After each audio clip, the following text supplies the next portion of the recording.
Hi all, in the last class we have learned orbits of a permutation. So if we consider this sigma is in S8, then we have seen that this sigma has three orbits. So if we start from 1, then we can say that this 1 goes to 3, 3 goes to 6 and 6 goes to 1. So 1, 3, 6 gives the first orbit, and start from the symbol which is not in this orbit. We start with 2, 2 goes to 8 here, and 8 goes to 2, so that completes the next orbit. So 2, 8 is the next orbit. And if you start with 4, then you can get the next orbit. 4 goes to 7, and that 7 goes to 5, and that 5 goes to 4 again. So this completes the next orbit. Okay, so if we consider this 8 elements, then these 8 elements constitute or this sigma has 3 orbits, that is 1, 3, 6, that is first orbit, and these two are the next two orbits. So if you consider this orbit as a consider the action of the sigma on these orbits. Okay, so if you consider the first orbit 1, 3, 6, then if we act sigma on this one, you will get 3. That means sigma of 1 is equal to 3, and sigma of 3 is equal to 6, and sigma of 6 is equal to 1. Okay, so that repeats cyclically. That means if you consider a circle, and if you mark those numbers, those symbols 1 and 3, 1, 3 and 6 here, then the action of sigma on this orbit is, if you apply sigma on this 1, then you'll get 3, and if you apply sigma on this 3, you'll get 6. Okay, so this is the action of the sigma on this orbit. Okay, so the sigma acts on this orbit cyclically. Okay, so there will be a cyclic change in this orbit, the symbols of the orbit, if you apply sigma. Okay, similarly, if we consider the next orbit, that is our 2 and 2 and 8, then if we consider that 2 here, if we write symbol 2 and 8 here, then the action of sigma is in on this orbit is again cyclically. So that means if you apply sigma on 1, you will get 3. If you apply sigma on 3, you will get 6, and if you apply sigma on 6, you will get 1 again. So, okay, so this is the cyclic change. So it rotates cyclically. Similarly, this rotates cyclically. 2 goes to 2, 8, and 8 goes to this 2.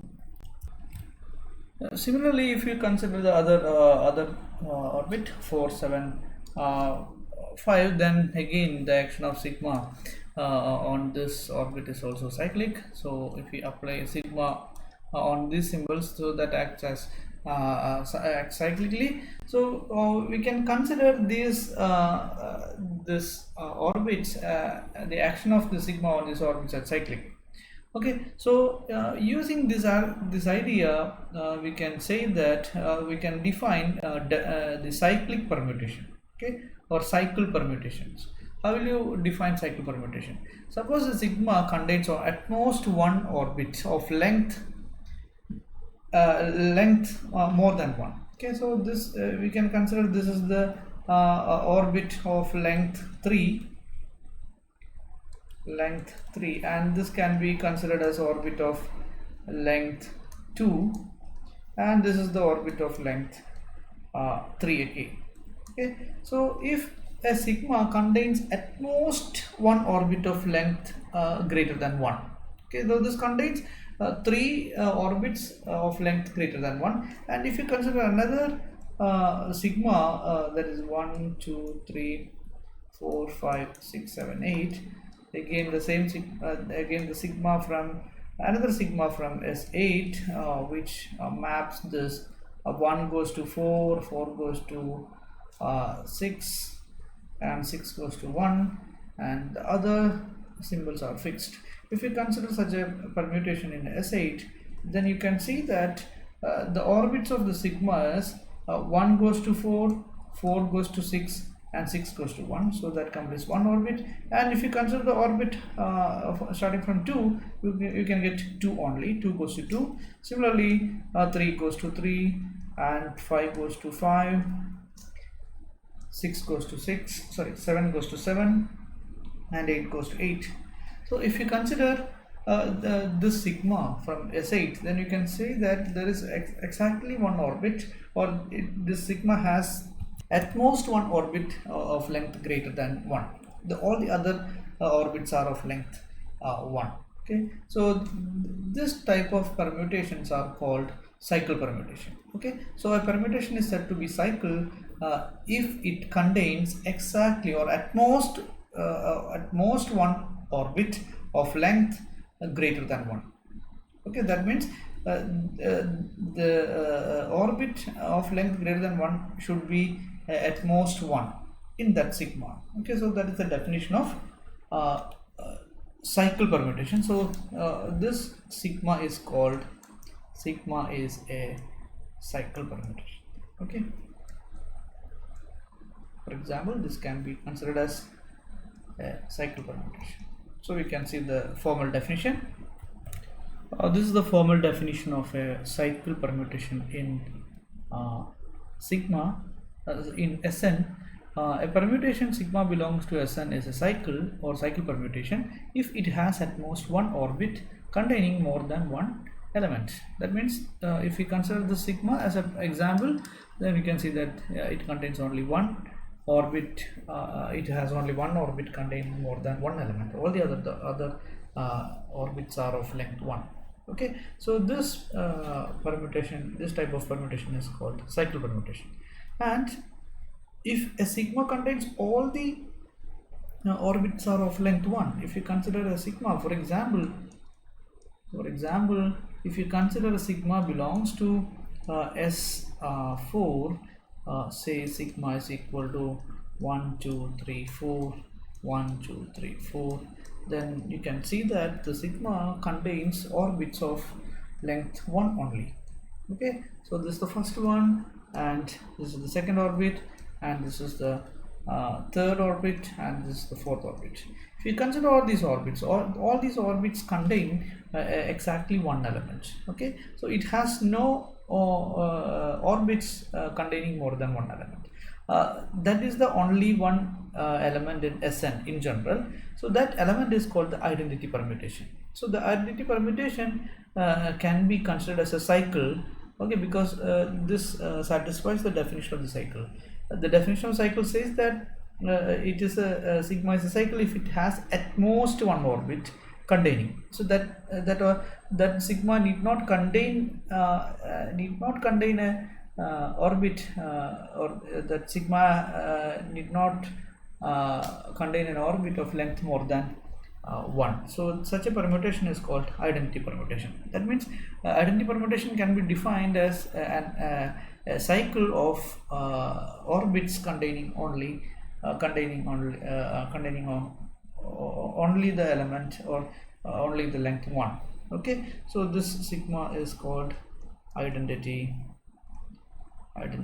permutation. Okay, permutation or identity permutation can be considered as a cycle of length 1. Okay, and if sigma is a cycle, then that sigma should contain at most one orbit of length or element containing more than 1, so that the number of elements in that orbit is called the length of the cycle. Okay, so if this is the for example, you can consider the sigma is a cycle permutation, then that cycle permutation contains at most one orbit containing more than one element. Okay, so the number of elements in this orbit, okay, this makes the sigma cycle permutation. So that consider that orbit, the orbit containing more than one element, then that number of elements in that orbit is called the length of the cycle. Okay, so this if you consider this sigma again, you can say that I'll put another symbol for this sigma here, because if you consider this as the some identity permutation, so I put I over here, this I, and this is our I, and this is our I is the identity permutation. Okay, so if we consider this sigma, this example sigma, and then we can say that sigma is a cycle of length. The length of the cycle is nothing but number of elements in this orbit, which is the orbit containing more than one element. So this is the cycle of length 3. Okay, and I is a cycle of length 1, because that contains no orbit containing more than one element. Okay, so this is the definition of a cycle and length of the cycle. So formally we can define length of the cycle as the number of elements in the largest orbit. We know that a cycle contains at most one orbit of length, or orbit which contains more than one element. So the length of the cycle is defined to be the number of elements in that largest orbit. Now we have a remark. So if we consider a permutation gamma in S5 as this is gamma is equal to 1 2 3 4 5, and this is 2 4 this 5 1 3.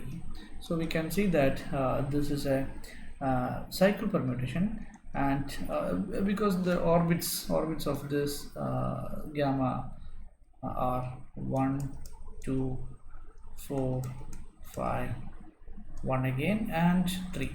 So these are the two orbits in this gamma. So it contains it has at most one orbit of length more than one, or elements containing this orbit is more than one. It has only such one one such orbit. So this is a cycle. So gamma is a cycle. Gamma is a cycle. Gamma is a cycle of length.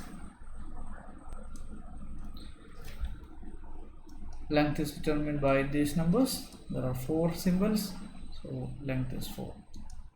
Okay, so gamma is a cycle of length 4. So we know that these elements determines this gamma.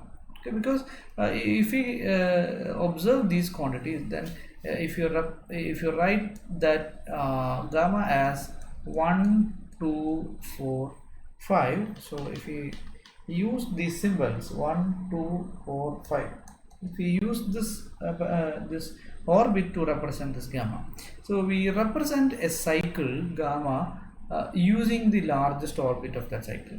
Okay, since this 1 2 4 5 is the largest orbit of the cycle gamma, then gamma can be represented by this. Okay, so what is the meaning of this? In order to get this gamma, you can write this. How will you find out gamma from this symbol? So in order to get if this gamma is an element of S5, then you write 1 2 3 4 5 first, then we using this argument 1 goes to 2 here, so you put image of 1 as 2 in this gamma, and using this 2 goes to 4, so you can write image of 2 as 4 here. Using this 4 goes to 5, that means image of 4 is 5, and again this 5 goes to 1, that is the meaning of orbit. So image of 5 is equal to 1 here, and there is no other symbols in this representation or notation. So we write all rest of the symbols are as it is. Okay, that means those symbols are fixed. So from this you can extract gamma as an element of S5, and you can use this symbol to denote a cycle. Okay, so please note this remark. We represent a cycle using the largest orbit of that cycle. Okay, so we use the symbol parenthesis or open parenthesis and enclosed these 1 2 3 4 5 1 2 4 5 in that parenthesis, and we represent that as a cycle gamma. Okay, so once you got a cycle, then you can easily extract that gamma as a cycle. whole permutation in S5. Okay, so if you consider for another example, if you write sigma is equal to 1, if you write 1 5 6 in S7, what is the meaning of this? This means this sigma is a cycle. Okay, cycle of length 3. So how will you extract the sigma from this symbol? So first you write sigma, since the sigma is an element of S7, you write 1 2 3 4 5 6 7 and use these symbols or this notation to get the images of these elements. Okay, so if you consider 1 here, 1 is goes to 5. Okay, so you write image of 1 is 5, and then you write image of 5 is 6, then you write image of 5 is 6 here, and image of 6 is 1, then we have 1. Okay, so these are the only 3 elements in the sigma which undergoes the changes. All other symbols are fixed. That means you can write all these symbols as 2 goes to 2, 3 goes to 3, 4 goes to 4, and 7 goes to 7. So this gives the whole body of the sigma as an element of S7. Okay, so using this symbol you can easily extract the whole permutation or images of all the symbols in that permutation. Okay, so this defines a cycle using the orbit and length of the cycle and representation of the cycle. So using this idea, we will give another important result in this chapter. So every permutation can be written as a product of cycles, disjoint cycles in fact. Thank you.